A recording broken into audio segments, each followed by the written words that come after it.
हमारे main character की शादी होती है, पर हनीमून पर ही उसकी वाइफ का किसी और के साथ अफेयर हो जाता है। आगे बढ़कर फिर से उसे एक लड़की से प्यार होता है, पर उसकी वाइफ फिर से वापस आ गई। जिस लड़की से वो प्यार करता था वो भी कमिटमेंट से डर रही थी। अब आगे क्या होगा ये हम आज की हमारी मूवी अलोंग केम पॉली 2004 की एक रोमांटिक कॉमेडी मूवी में हम देखने वाले हैं। एक बहुत ही अच्छे से मैसेज के साथ आती है, तो अंत तक इस वीडियो को जरूर देखिएगा। अगर आपको वीडियो अच्छा लगता है तो प्लीज लाइक और कमेंट जरूर कर दीजिए। बिना किसी देरी के एक्सप्लेनेशन स्टार्ट करते हैं। मूवी स्टार्ट होती है और हम हमारे मेन कैरेक्टर रूबन को देखते हैं, जो एक्साइटेड और थोड़ा सा डरा हुआ था क्योंकि आज उसकी शादी थी। वो सारी चीज़ें ठीक ठाक है या नहीं ये चेक कर रहा था, क्योंकि एक इंश्योरेंस एजेंट है और रिस्क असेसमेंट का वो काम करता है। इसका मतलब है अगर कहीं भी कुछ भी रिस्क हो तो उसे दिख जानी चाहिए। अपनी वेडिंग में भी इसी रिस्क को ढूंढ रहा था। रूबन को सपोर्ट करने के लिए यहाँ पर उसका फ्रेंड सैंडी भी है। सैंडी ने अपने हाई स्कूल में एक बहुत ही फेमस मूवी की थी और उसी रोल की वजह से बहुत सारे लोग उसे जानते हैं, पर उसके बाद बहुत सालों तक उसे कुछ भी काम नहीं मिला। वो रूबन से कहता है कि मुझ पर अब एक शो बनने वाला है। रूबन उसके लिए खुश था। सैंडी उससे पूछता है कि क्या तुम्हें शादी करना चाहते हो। रूबन कहता है कि मिलिसा से बहुत प्यार करता हूँ और उसी के साथ पूरी जिंदगी बिताना चाहता हूँ। इसके बाद उसकी वेडिंग बहुत ही अच्छे से हुई। सब लोग उन्हें उनकी वेडिंग के लिए कॉन्ग्रेचुलेट करते हैं। रूबन अपने वॉज में लिखता है कि लिसा को मैं 4 साल पहले मिला था। वो मेरी अपार्टमेंट की एजेंट थी। उसी के 1 मंथ बाद मुझे पता चल गया था कि लिसा के साथ ही मैं मेरी पूरी जिंदगी बिताना चाहता हूँ। इसके बाद दोनों हनीमून के लिए जाते हैं। अलग अलग जगह देख रहे थे और रूबन लिसा से कहता है कि हमने जो एक बड़ा सा घर देखा था वो तुम्हें कैसा लगता है। लिसा ने कहा कि उसकी प्राइस बहुत ही ज्यादा है, हम उसे अफोर्ड नहीं कर पाएंगे। रूबन ने उसे सरप्राइज करते हुए कहा कि मैंने ऑलरेडी हमारे लिए वो बाय करके रखा है। इस बात के लिए लिसा बहुत ही एक्साइटेड थी, पर उसे कहती है कि इस तरीके से तुम्हें डिसीजन नहीं लेने चाहिए। बीच पर उनके पास एक न्यूड आदमी आया जो एक स्कूबा इंस्ट्रक्टर था। वो उनसे कहता है कि वो मेरी बोट है और मैं सब लोगों को स्कूबा डाइविंग के लिए इन्वाइट कर रहा हूँ। अगर आप चाहते हो तो मेरे साथ ज्वाइन कर सकते हो। रूबन को आइडिया उतना ज्यादा अच्छा नहीं लगता और लिसा इसके लिए बहुत ही एक्साइटेड थी। रूबन का पेट हमेशा खराब रहता है और इसकी चीजें ट्राई करना उसे अच्छा नहीं लगता। उसने स्कूबा ड्राइवर इंस्ट्रक्टर के बारे में बहुत सारी इन्फॉर्मेशन निकाली, पर वो बेच था तो कोई भी डरने की जरूरत नहीं थी। वो लिसा को ड्रॉप कर देता है और कहता है कि मैं नहीं कर पाऊंगा। लिसा भी ये बात समझ सकती थी। उसने क्लॉड से बात की और कहा कि मैं लिसा से बहुत प्यार करता हूँ, अगर उसे कुछ हो जाता है तो मैं तुम्हें छोड़ूंगा नहीं। इसके बाद रूबन अपने होटल में गया और वहां पर उसने कुछ टाइम स्पेंड किया। थोड़े टाइम में वो फिर से लिसा को लेने के लिए आता है। आसपास कोई देख नहीं रहा था तो उसने बोट के अंदर जाकर देखा तो वहां पर लिसा और क्लोड ये दोनों इंटीमेट हो रहे थे। इस बात से उसे बहुत ही ज्यादा बुरा लगता है। लिसा कहती कि मैं बहुत ही कंफ्यूज हूँ, अब क्या करना चाहिए ये उसे भी समझ में नहीं आ रहा था। रूबन क्लॉड पर बहुत ही ज्यादा गुस्सा था। क्लॉड कहता है कि हम दोनों में एक ही नजर में प्यार हो गया। हम दोनों बात करने लग गए और बात आगे बढ़ गई। क्लॉड से कहता है कि अब जो हो चुका है उसे तुम्हें एक्सेप्ट कर लेना चाहिए। रूबन ने अपने सारे बैग पैक किए। लिसा को कहता है कि अब तुम फिर से मेरी जिंदगी में कभी भी वापस मत आना। घर पर आने के बाद उसे बहुत अकेलापन महसूस होता है और लिसा को मिस कर रहा था। अगले दिन जब वो अपने काम पर आया तो हर कोई उसे सिंपैथी दे रहा था।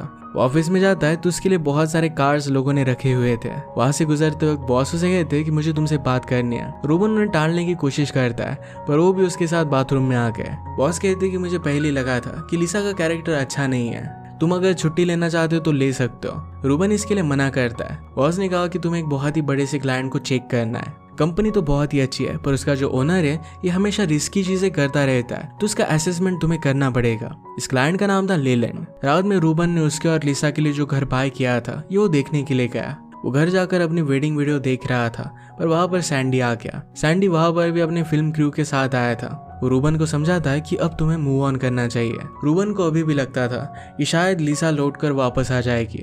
वेडिंग वीडियो में सैंडी ने एक फ्रेम पर पॉज किया और वो कहता है कि जब तुम उसे प्रपोज कर रहे थे तो लिसा का चेहरा इस तरीके से था कि वो तुम्हारे साथ कमिट करने के लिए रेडी नहीं थी। सैंडी उसे कहता है कि तुम्हें और भी लड़कियों को जाकर मिलना चाहिए, फिर से डेटिंग करनी चाहिए।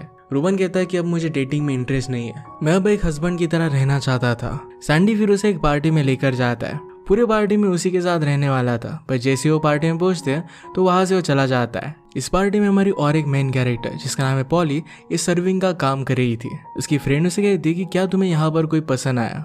पॉली आज किसी को भी ढूंढ नहीं रही थी क्योंकि 2 महीने पहले उसका ब्रेकअप हुआ था। इसी मोमेंट पर रूबन से कुछ नीचे गिर गया और पॉली ने उसे नोटिस किया। उसके पास आकर कहती है कि क्या तुमने मुझे पहचाना, हम दोनों हाई स्कूल में साथ ही में थे। रूबन को भी वो याद आती है। पॉली हाई स्कूल में बहुत ही स्मार्ट हुआ करती थी। पॉली उसे कहती कि तुम्हारी तो शादी वगैरह सब कुछ हो चुकी होगी। रूबन उसे झूठ कह देता है कि अब तक उसे कोई भी मिली नहीं है। उन दोनों में अच्छी बात चल रही थी, तो सैंडी को इमरजेंसी आ गई और उन्हें वहां से जाना पड़ा। कल पॉली से मिलने के बाद रूबन को अब लग रहा था कि शायद मूव ऑन करने के लिए रेडी है। अब वो शायद पॉली को डेट कर सकता है। सैंडी उसे कहता है कि तुम्हारी मिस्टेक होगी। पॉली जब स्कूल में थी वो बहुत ही स्मार्ट थी, पर अब तुम देख रहे हो कि उसकी हालत कुछ अलग है। इसका मतलब है उसमें कुछ ना कुछ तो प्रॉब्लम होगा। रूबन उसकी बात नहीं मानता और अपने हाई स्कूल से उसने पॉली का नंबर निकाला। उसे बहुत करेज जुटाकर कॉल करने की कोशिश करता है, पर जैसे ही पॉली हेलो कहती है तो डर जाता है और उसने फोन रख दिया। पॉली फिर से उसे कॉल बैक करती है। तब रूबन की आंसरिंग मशीन पर मैसेज आया और इस मैसेज की वजह से पॉली को पता चल गया कि रूबन ने उसे कॉल किया था। अगले दिन वो पॉली का पता निकालकर उसके घर के सामने जाता है। उसके पास आकर वो प्रिटेंड करता है कि कोइंसिडेंटली वो दोनों मिल गए। पॉली कहती है कि कल शायद तुमने मुझे कॉल किया था। रूबन कहता है कि आजकल फोन कंपनीज कुछ भी मिस्टेक कर देती है। रूबन उसे डेट के लिए पूछता है। पॉली ने कहा कि मुझे अपना शेड्यूल चेक करना पड़ेगा। इसको लेकर वो श्योर नहीं थे। रूबन को भी बुरा लगा, पर वो वहां से चला जाता है। अपने ऑफिस में जब वो काम कर रहा था तो पॉली उसे कॉल करती है। वो कहती है कि शायद वीकेंड पर मैं फ्री हूँ, तो हम दोनों डिनर के लिए जा सकते हैं। रूबन उसे कहता है कि तुम ही रेस्टोरेंट पिक कर लो। पॉली फिर से भी चढ़ गई और कहती है कि मुझे मेरा शेड्यूल चेक करना पड़ेगा, उसी के बाद मैं तुम्हें कंफर्मेशन दे पाऊंगी। इसके बाद बार बार एक दूसरे को इनके कॉल चलते रहे और फाइनली एक रेस्टोरेंट पर वो डिसाइड करते हैं। रूबन सैंडी के रिहर्सल पर गया था। सैंडी सारा अटेंशन खुद के लिए चाहता था, किसी और को सिंग भी नहीं करने देता। रूबन पॉली के बारे में सैंडी को बताता है तो सैंडी ने कहा कि तुम्हें पॉली को रेस्टोरेंट चूज नहीं करने देना चाहिए था। रूबन की स्टमक प्रॉब्लम को देखकर अगर पॉली ने स्पाइसी रेस्टोरेंट चूज किया तो उसे प्रॉब्लम आ जाएगा। रूबन रेस्टोरेंट पर पहुंचा तो एक अरेबिक रेस्टोरेंट था जहां पर एक ही थाली से खाना खाना था। इस खाने में थोड़ी सी भी हाइजीन नहीं थी, जो रूबन को अच्छा नहीं लगता। इतने सारे सालों में पॉली बहुत सारी अलग अलग कंट्रीज घूम कर आई थी। रूबन को लगता है कि शायद वो पीस कॉर्प के लिए काम कर रही थी, क्योंकि हाई स्कूल में उसमें वो इंटरेस्टेड थी। और पॉली कहती है कि मुझे सिर्फ घूमना अच्छा लगता है। यहाँ का खाना खाकर रूबन को बहुत ही ज्यादा स्वेट आता है। पॉली उसे कहती है कि तुम जैसे दिखते हो तो हमेशा से लगता था कि तुम्हारी शादी बहुत ही जल्दी हो जाएगी। वो पॉली से पूछता है कि तुमने क्यों नहीं शादी की। पॉली कहती है कि किसी भी चीज को लेकर लॉन्ग टर्म कमिटमेंट करने से वो जरा डरती है। इसी वजह से डेट को आने के लिए भी उसने बहुत बार कैंसिल किया था। रूबन का पेट खराब हो गया और उसे बाथरूम जाना पड़ता है। वो दोनों पॉली के घर पर आए तो पॉली कहती है कि तुम मेरे साथ ऊपर चल सकते हो। इसके बाद वो बाथरूम में गया। बाथरूम में वो कुछ आवाज ना कर इसका बहुत ट्राई करता है। उसने टिश्यू पेपर निकालने की कोशिश की, पर वो खत्म हो चुका था। उसके पास कोई भी ऑप्शन नहीं था। अलग अलग चीजें वो देखने लग जाता है और वहां पर उसे एक रुमाल मिला। इस रुमाल से उसने खुद को साफ किया और वो टॉयलेट में उस रुमाल को डाल देता है, जिसकी वजह से क्लॉगिंग हो गई। सारा पानी बाहर आने लग गया था। पॉली ने देखा तो रूबन उस रुमाल को बाहर निकालने की कोशिश कर रहा था। एक्चुअल में रुमाल उसकी ग्रैंडमदर का था। जिस चीज से वो क्लीन कर रहा था ये भी $200 की थी। इनकी वियर्ड सी डेट यहीं पर खत्म हो जाती है। अगली सुबह रूबन सारी चीजें सैंडी को बता रहा था। वो कहता है कि शायद अब हम दोनों फिर से कभी भी नहीं मिलेंगे। रूबन के ऑफिस में उसका क्लाइंट लेलैंड आता है। रूबन उसे पूछता है कि आप जो हमेशा रिस्की स्पोर्ट्स करते रहते हैं ये कितना रिस्की होता है। लेलैंड ने कहा कि जो भी चीज मैं करता हूँ इसमें मुझे कुछ भी नहीं होगा, तुम सेफ रह सकते हो। वो फिर लिफ्ट से बिल्डिंग के ऊपर आ गया। उसे एक वॉकी टॉकी देता है और कहता है कि अब मैं यहाँ से जंप मारने वाला हूँ। वो पैराशूट से जंप मारने का ट्राई कर रहा था। रूबन उसे रोक पाता तभी उसे पॉली का कॉल आ जाता है। पॉली उसे कहती है कि हमारी फर्स्ट डेट वियर्ड थी, पर हम फिर से स्टार्ट कर सकते हैं। इसी मोमेंट पर लेलैंड ऊपर से जंप मार देता है। वो एक ट्री में अटक गया और रूबन को उसे बचाने के लिए जाना पड़ा। अपनी नेक्स्ट डेट के लिए पॉली रूबन को एक इंडियन रेस्टोरेंट में लेकर आई थी। उसे स्पाइसी खाना तो अच्छा नहीं लगता, पर फिर भी पॉली के लिए वो सब कुछ चीजें मान जाता है। वो पॉली के लिए एक ब्रश भी लेकर आया था। इसी जगह पर रूबन के पेरेंट्स भी डिनर करने के लिए आए हुए थे। रूबन की मदर कहती कि मैं बिलीव नहीं कर पा रही कि तुम ऐसे रेस्टोरेंट में आए हो। मदर पॉली से पूछती है कि वो करती क्या है, तो उसने कहा कि मैं एक टीचर हूँ। मदर ने कहा कि मैं लिसा के मदर से मिली थी, वो वहाँ पर बहुत ही एंजॉय कर रही है। रूबन इस बात को टालना चाहता था क्योंकि पॉली को इसके बारे में पता नहीं है। पॉली पूछती कि लिसा कौन है, तो मदर ने सब कुछ सच सच बता दिया। रूबन अनकंफर्टेबल हो गया और वहां से वो चले जाते हैं। रूबन कहता है कि मुझे तुम्हें पहले ही सब कुछ बता देना चाहिए था, पर ये बहुत ही एम्बैरेसिंग था, इसी वजह से मैं तुम्हें कुछ भी बता नहीं पाया। पॉली इस बात को समझ सकती थी। उससे पूछती है कि इस इंसिडेंट को हुए कितना टाइम हुआ। रूबन कहता है कि अभी सिर्फ 2 ही वीक हुए हैं। पॉली को उसके लिए बहुत बुरा लगता है और उसे हक करती है। एक रात पॉली ने उसे एक क्लब का एड्रेस दिया और वहां पर डांसिंग के लिए बुलाया। वहां पर पूछने के बाद रूबन देखता है कि जुम्बा डांसिंग का क्लब है। पॉली ने रूबन के साथ डांस करने की कोशिश की, पर रूबन को कुछ भी आता नहीं था।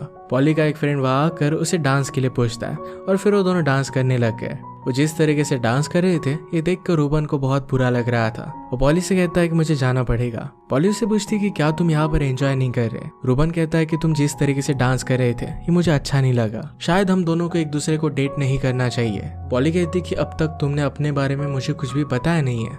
रूबन कहता है कि मैं हर एक चीज में रिस्क देखता हूँ। तुम जिस रेस्टोरेंट में मुझे लेकर जाते हो वहाँ का स्पाइसी फूड मुझे अच्छा नहीं लगता। इसके बाद वो दोनों घर पर आए और इंटीमेट हो जाते हैं। काम पर पॉली की फ्रेंड उसे बता रही थी कि तुम्हें सिर्फ रूबन के लिए जरा बुरा लग रहा था, इसी वजह से तुम उसके साथ इंटीमेट हुई। पॉली कहती कि ऐसा नहीं है, वो एक्चुअल में एक बहुत ही अच्छा पर्सन है। वो अपने जॉब को लेकर, अपनी लाइफ को लेकर बहुत ही रिस्पॉन्सिबल है। ऐसे किसी के साथ भी मैं कभी भी डेट पर नहीं गई थी। उसे अब लगता है कि शायद रूबन उसके लिए सही रहेगा। इसके बाद उन दोनों की रिलेशनशिप आगे बढ़ रही थी। एक रात जब वो साथ थे तो पॉली देखती कि रूबन अपने पिलोज को निकाल रहा है। उसे कहती है कि अगर तुम्हें पिलोज को निकालना था तो उन्हें रखने का पॉइंट क्या था। रूबन कहता है कि हमेशा लिसा ऐसे ही रखती थी और वो अच्छे भी लगते हैं, इसी वजह से मैंने कभी भी उसे डिस्टर्ब नहीं किया। पॉली को ये बात बहुत ही वियर्ड लगी। वो किचन में जाकर एक नाइफ लेकर आती है, कहती कि तुम्हें इन पिलो को चीरे डालना चाहिए, इससे तुम्हें बहुत ही अच्छा लगेगा। रूबन को ये बात बहुत ही स्टूपिड लगी, पर फिर वो कर देखता है। उसे एक्चुअल में बहुत ही अच्छा लग रहा था। लिसा के ऊपर का उसका जो भी गुस्सा था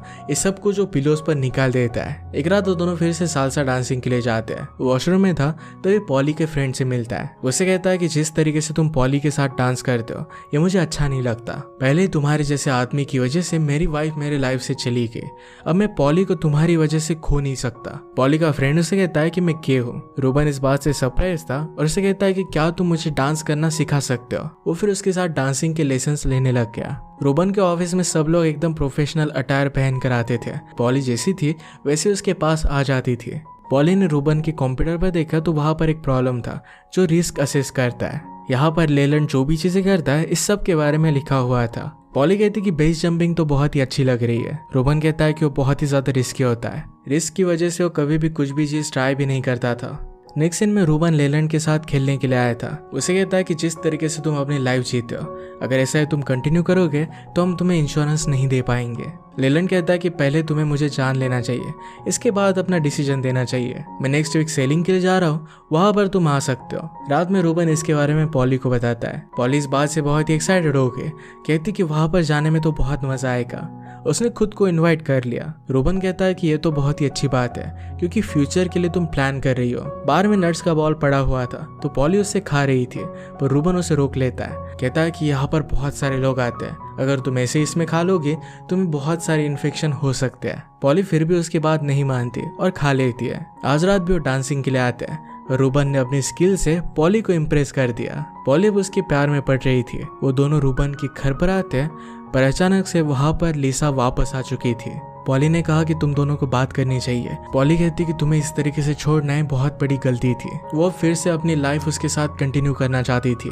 रूबन कहता है कि तुम मुझे छोड़कर चली गई थी और अब मैं मेरी लाइफ में मूव ऑन कर चुका हूँ और सारी चीजों के बारे में सोचने के लिए उसे जरा टाइम चाहिए था। अगले दिन लिसा उसके लिए गिफ्ट भेजती है। जब रूबन ने अपार्टमेंट को लीज किया था उसी का फ्रेम था। रूबन बहुत ही कंफ्यूज हो गया था तो अपने फ्रेंड सैंडी के पास आया। वो एक आइडिया करते हैं और रूबन अपने प्रोग्राम में पॉली और लिसा दोनों को डालकर कंपेयर कर रहा था। सारी चीजें देखने के बाद पॉली के साथ रिलेशनशिप में रिस्क कम थे। रूबन पॉली को सेलिंग ट्रिप के बारे में कॉल करता है। पॉली उसे कहती है कि अगर तुम लिसा के साथ रहना चाहते हो तो माइंड नहीं करेगी। रूबन कहता है कि उसके पास मैं वापस नहीं जाना चाहता, मैं तुम्हारे साथ रहना चाहता हूँ। इसके बाद फिर वो सेलिंग ट्रिप पर गए। अचानक से वहां पर तूफान आ जाता है और वो दोनों नीचे आ गए। एक्सीडेंटली रूबन का लैपटॉप खुल गया था तो वहां पर पॉली ने उसका और लिसा का कंपैरिजन देखा। पॉली उसे कहती कि तुम ये सब कर क्या रहे हो, हम दोनों में वैसे भी कोई भी फ्यूचर नहीं है। वो किसी भी चीज को लेकर कमिटमेंट करने से हमेशा डरती थी और अब भी डर रही थी। रूबन कहता है कि तुम बिना प्लान के अपनी लाइफ में जी रही हो, पर इस तरीके से जिंदगी नहीं कटती। हम शादी कर एक स्टेबल लाइफ जी सकते हैं। पॉली इस सब बात के लिए मना करती है। उसे कहती कि तुम्हें लिसा के पास वापस जाना चाहिए। एक रात रूबन को लिसा ने फिर से कॉल किया। सैंडी का प्ले था तो रूबन लिसा को अपने साथ लेकर आया। यहाँ पर वो पॉली के फ्रेंड से मिलता है। फ्रेंड कहता है कि तुम दोनों की फाइट के बाद वो बहुत ही अपसेट थी। रूबन कहता है कि मैं उसे कांटेक्ट करने की बहुत कोशिश कर रहा हूँ पर वो मेरा फोन पिकअप नहीं कर रही। फ्रेंड कहता है कि अब तो बहुत ही लेट हो चुका है, वो 2 घंटे में इस शहर से हमेशा के लिए जाने वाली है। सैंडी का शो स्टार्ट होने से पहले शो के लोगों के साथ उसका झगड़ा हो जाता है क्योंकि उसमें ईगो बहुत ज्यादा था। सब लोग उसके पास आ गए, पर इस बार रूबन के फादर उससे बात करते हैं। कहते हैं कि तुम बहुत सालों पहले स्टार थे, पर अब तुम कुछ भी नहीं हो। तुम्हें इस मूवमेंट में जीना चाहिए क्योंकि पास्ट के बारे में सोचकर कोई फायदा नहीं होता, और फ्यूचर जब तुम प्लान करते हो तो वैसा वो कभी भी होता नहीं। शायद तुमने कुछ और सोचा था और उससे भी बेटर तुम्हें कुछ मिल जाता है। अपने फादर के वर्ड सुनकर रूबन को रियलाइज हुआ कि लिसा के साथ वो एक पास्ट में जी रहा था। इस मोमेंट में वो पॉली के साथ ही रहना चाहता है। वो लिसा के साथ अब ब्रेकअप कर वहां से चला जाता है। रूबन को उसके बॉस का कॉल आया और उसकी एक बहुत ही इंपॉर्टेंट मीटिंग थी। रूबन ने उस मीटिंग में सैंडी को भेज दिया क्योंकि उसे पॉली को रोकने के लिए जाना था। सैंडी प्रेजेंटेशन देता है। ये प्रेजेंटेशन उन्हें अच्छा लगता है और रूबन के फर्म को बहुत बड़ा प्रॉफिट हो गया था। बॉस सैंडी को भी हायर कर लेते हैं। रूबन भागते भागते पॉली के घर के पास आया और टैक्सी कर आगे चली गई।